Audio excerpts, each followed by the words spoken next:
Aujourd'hui, on va parler de la routine matinale. Alors la routine matinale, est-ce que c'est une arnaque? Est-ce que c'est un délire New Age? Ou au contraire, est-ce que c'est vraiment une base d'une santé robuste? Quand je dis routine matinale, de quoi est-ce que je veux parler? Je veux parler grosso modo de tout ce qu'on fait entre le moment où on se lève et le moment où on va aller travailler. J'en parle parce que c'est du contenu qui est devenu viral sur les réseaux sociaux. J'essaie d'y aller juste pour poster, mais bon, ça m'arrive comme tout le monde de regarder des bêtises. Et je vois beaucoup de contenu d'influenceurs santé, parce que c'est principalement ce genre de contenu que je reçois. Je vois beaucoup de contenu d'influenceurs santé avec des routines matinales. Voici tout ce que je fais le matin en me réveillant.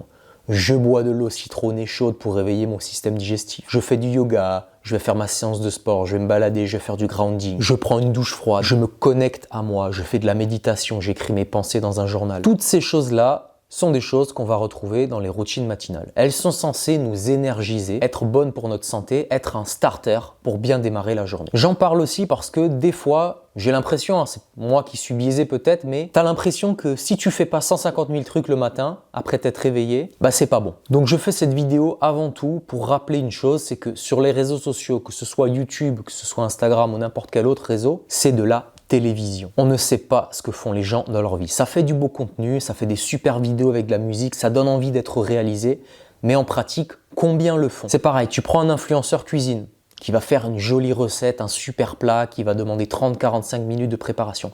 La vidéo, elle est géniale, ça moi je suis le premier à le dire, et ça donne envie de faire la recette et de manger ce qui est présenté. Combien vont réellement faire cette recette? Je pense pas beaucoup. Autre chose, c'est fort possible que ces routines matinales qu'on nous présente, les gens qui les présentent ne la pratiquent eux-mêmes pas. C'est comme ceux qui font la promotion de l'alimentation vivante, qui disent que pour être en bonne santé, il faut manger que des fruits et des légumes crus, et qui se font attraper au restaurant en mangeant de la viande et des produits cuits. Je ne citerai pas de nom. Pour plus d'informations, regardez les vidéos de Robert Masson. Tout ça pour dire qu'il ne faut pas gober la bisounours life des influenceurs sur les réseaux sociaux. Moi, personnellement, je pense que toutes ces choses-là qu'on voit dans les routines matinales, elles ne sont pas nécessaires pour être en bonne santé. Attention, je n'ai pas dit que ce n'était pas intéressant, mais ce n'est pas indispensable pour être en bonne santé. Une autre chose, moi, qui me perturbe, c'est que la plupart des choses qui sont proposées, pour moi, c'est déconnecté de la réalité. Déjà parce que les gens, le matin, ils n'ont pas le temps. Est-ce que tu crois vraiment qu'un mec qui travaille sur chantier, il va s'amuser le matin pour aller marcher 1 heure dans la forêt? Est-ce que tu crois vraiment qu'une personne qui commence son boulot à 8 heures et qui doit partir à 7h30, elle va se lever à 6 heures pour préparer pendant une demi-heure son petit déjeuner, pour faire une magnifique salade de fruits, une belle crêpe, un smoothie, etc. Non, la plupart des gens le matin, ils n'ont pas le temps. Je pense que la plupart des gens aujourd'hui sont, ou du moins dans un certain degré d'épuisement chronique. Et se lever plus tôt le matin pour faire tout un tas de choses, ça donne pas d'énergie. Et là, on va venir sur un point un petit peu sensible, mais il est important de le préciser, c'est que toutes les choses que tu vas faire le matin, toutes ces petites choses-là dans les routines matinales, ce ne sont pas des choses qui donnent de l'énergie. Tu peux aller faire du grounding sur la plage, tu peux aller faire du grounding dans la forêt, évidemment, tu vas absorber des ions négatifs, tu peux faire du yoga, ça va te libérer l'esprit, etc.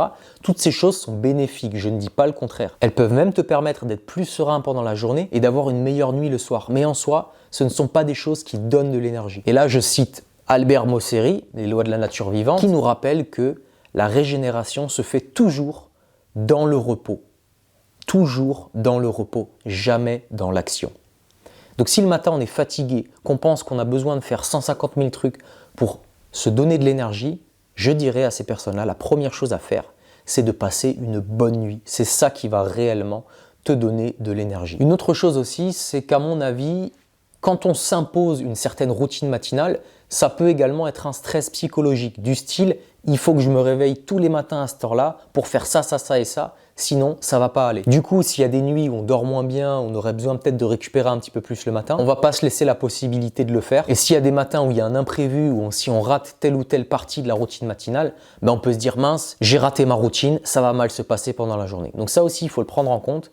On a tous suffisamment de problèmes à gérer dans la journée. Est-ce que se rajouter un stress en plus, une obligation, c'est forcément une bonne chose? Ça va évidemment dépendre de l'adaptabilité et de la tolérance de chacun envers cette routine. Maintenant, je vais venir à un autre point qui est que quand on est réellement en bonne santé, je pense pas qu'on a besoin de faire tout ça. Attention, encore une fois, je ne critique pas les gens qui ont une routine matinale. Si tu as une routine matinale, que tout ce que tu fais te procure du plaisir, que tu te sens bien en faisant ça et que tout va bien dans ta vie, génial. Par contre, je m'adresse plutôt aux gens qui souhaiteraient aller mieux, chez qui la santé peut-être stagne, il y a des hauts et des bas, et qui pensent qu'ils ont besoin de faire 15 choses le matin pour aller mieux. À ces personnes-là, j'ai envie tout simplement de poser une question. C'est une question. Pourquoi est-ce que tu t'imposes de faire tout ça? En fait, il faut être au clair pourquoi on fait les choses. Est-ce que ton quotidien te satisfait? Est-ce que ton travail te plaît? Même si c'est désagréable, il faut que quelqu'un pose la question. Est-ce que c'est le seul moment de la journée où tu décides réellement ce que tu fais, où tu fais réellement quelque chose pour te faire plaisir? Parce qu'il y a une catégorie de gens qui n'ont malheureusement que le matin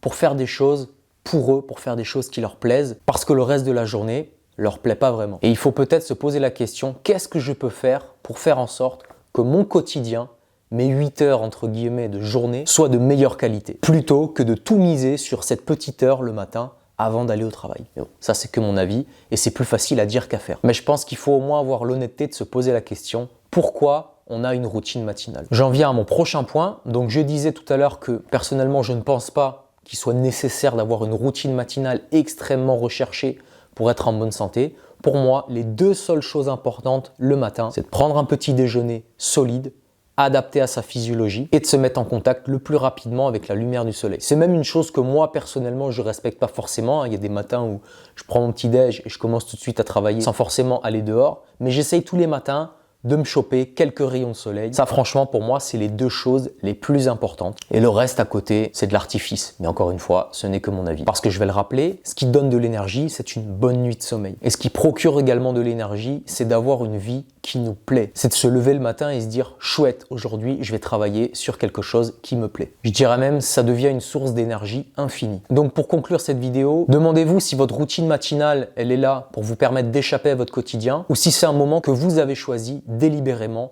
pour vous occuper de vous et qui vous fait du bien. Demandez-vous si votre routine matinale, elle est là pour vous permettre d'émerger parce que vous êtes fatigué le matin, parce que vous passez des mauvaises nuits, ou si c'est du temps que vous choisissez consciemment d'investir dans des choses qui vous plaisent. Si ce genre de vidéo vous plaît, je vous invite à vous abonner à ma newsletter secrète où j'envoie toutes les semaines du contenu privé et encore plus qualitatif que ce que vous pouvez voir en vidéo. Ce sera le premier lien en description. N'hésitez pas à partager vos routines matinales en commentaire pour inspirer d'autres personnes et leur permettre d'avancer, de progresser dans leur santé. Je vous remercie d'avoir suivi la vidéo et je vous dis à bientôt sur Vitali TV. Allez, ciao!